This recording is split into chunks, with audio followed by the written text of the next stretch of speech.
नमस्कार मित्रों, education channel में आप सबका स्वागत है। आज हम हिंदी भाषा के संबंध में आवश्यक जानकारी प्राप्त करते हैं। हमारा चैप्टर है वर्ण विचार भाषा। ठीक है। भाषा किसे कहते हैं? भावों और विचारों को व्यक्त करने का साधन भाषा है।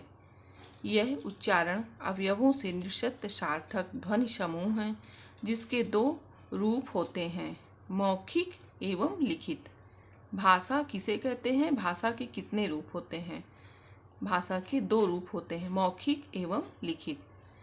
भाषा की प्रमुख विशेषताएं कौन कौन सी होती हैं? ध्यान दीजिएगा। भाषा अर्जित संपत्ति है। भाषा सामाजिक वस्तु है। भाषा निरंतर परिवर्तनशील है।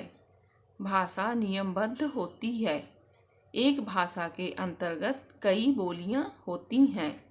भाषा का प्रयोग विस्तृत क्षेत्र में होता है, जबकि बोली का प्रयोग सीमित क्षेत्र में होता है। ध्यान देना है आप लोगों को कि भाषा का प्रयोग विस्तृत क्षेत्र में होता है और बोली का प्रयोग सीमित क्षेत्र में होता है।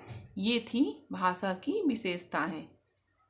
अब है हिंदी भाषा के संबंध में आवश्यक जानकारी। हिंदी बोलने वालों की संख्या लगभग 60 करोड़ है। हिंदी बोलने वालों की संख्या कितनी है? 60 करोड़ है। भारत के बहुसंख्यक लोगों की भाषा होने के कारण हिंदी भारत की राष्ट्रभाषा है। हिंदी भाषा का प्रारंभ 1000 ईस्वी से माना जाता है। हिंदी को भारत के संविधान के भाग 17 अध्याय 1 की धारा 343 के अनुसार भारत संघ की राजभाषा घोषित किया गया है। विश्व में हिंदी तीसरे स्थान पर है। हिंदी से अधिक बोली जाने वाली भाषा अंग्रेजी एवं चीनी है। ध्यान देना है आप लोगों को, विश्व में सबसे ज़्यादा बोली जाने वाली भाषा कौन सी है? तो है चीनी, उसके बाद अंग्रेजी और तीसरे नंबर पर हिंदी। अंग्रेजी दूसरे स्थान पर तथा चीनी पहले स्थान पर, जिसे 116 करोड़ लोग बोलते हैं। चीनी को कितने लोग बोलते हैं? 116 करोड़ लोग बोलते हैं और हिंदी भाषा 60 करोड़ लोग बोलते हैं। पहले नंबर पर है चीनी भाषा, दूसरे नंबर पर है अंग्रेजी और तीसरे नंबर पर है हिंदी। हिंदी देवनागरी लिपि में लिखी जाती है। देवनागरी लिपि का विकास ब्राह्मी लिपि की उत्तरी शाखा से हुआ, जिसे नागरी कहा जाता था। बाद में देवभाषा संस्कृत के लिए यह लिपि प्रयुक्त होने लगी। ठीक है, संस्कृत को हम देवभाषा भी कहते हैं। संस्कृत को देवभाषा, संस्कृत के लिए यह लिपि प्रयुक्त होने लगी। कौन सी? ये वाली जो हिंदी में होती थी पहले, अब वही संस्कृत में भी प्रयुक्त होने लगी, अतः इसका नाम देवनागरी हो गया। हिंदी की बोलियां। हिंदी के अंतर्गत 5 उपभाषाएं एवं 18 बोलियां सम्मिलित हैं। हिंदी के अंतर्गत 5 उपभाषाएं एवं 18 बोलियां हैं, जिनका विवरण निम्नवत है। पहला है पश्चिमी हिंदी, दूसरा पूर्वी हिंदी, बिहारी हिंदी, राजस्थानी हिंदी और पहाड़ी हिंदी। अब इनके अंतर्गत कौन कौन सी बोलियां आती हैं? तो पश्चिमी हिंदी में कौन कौन सी बोली आती है? ब्रजभाषा, खड़ी बोली, कन्नौजी, बांगरू और बुंदेली। और पूर्वी हिंदी में कौन कौन सी बोली आती है? अवधी, बघेली, छत्तीसगढ़ी। बिहारी हिंदी में मैथिली, मगही, भोजपुरी।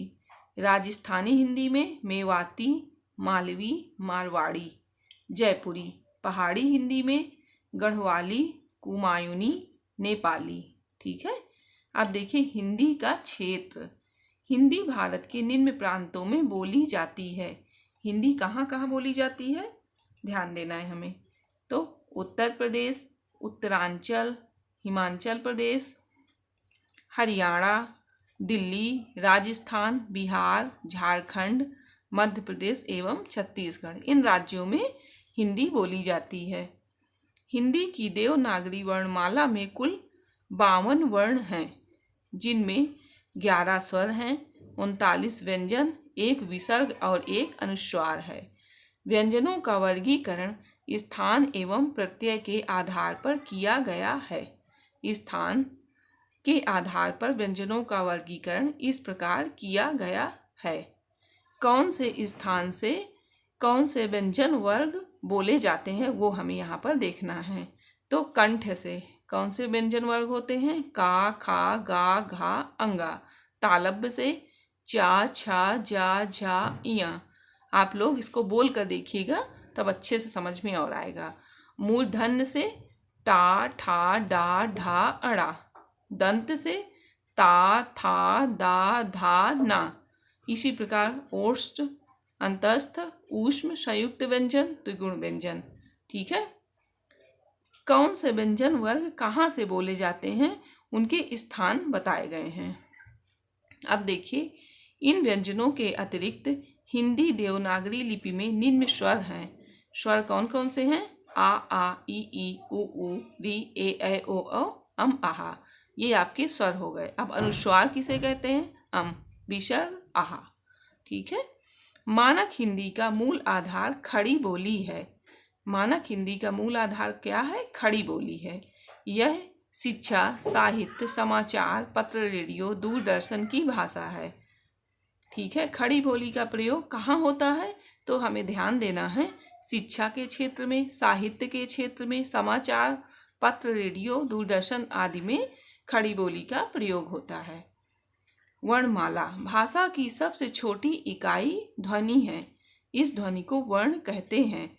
वर्णों के व्यवस्थित समूह को वर्णमाला कहते हैं। हिंदी भाषा की लिपि देवनागरी है। हिंदी वर्णमाला, ये स्वर हो गए आपके आ, ई, उ, री, ए, ओ, अनुस्वार और विसर्ग। ठीक है। अम, आहा। अब ये आपके व्यंजन हैं। स्वर हो गए आ, ई, और व्यंजन आपके का, खा, गा, घा है पूरा।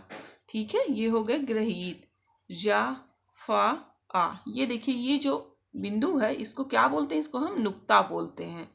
ठीक है। इसको गृहीत कहते हैं। संयुक्त व्यंजन तो छा, त्रा, ज्ञा, श्रा, ये आपके संयुक्त व्यंजन हैं। तो आज का चैप्टर मित्रों यहीं से समाप्त होता है। उम्मीद करती हूँ आप लोगों को हिंदी के संबंध में आवश्यक जानकारी बहुत अच्छे से प्राप्त हुई होंगी। नमस्कार मित्रों।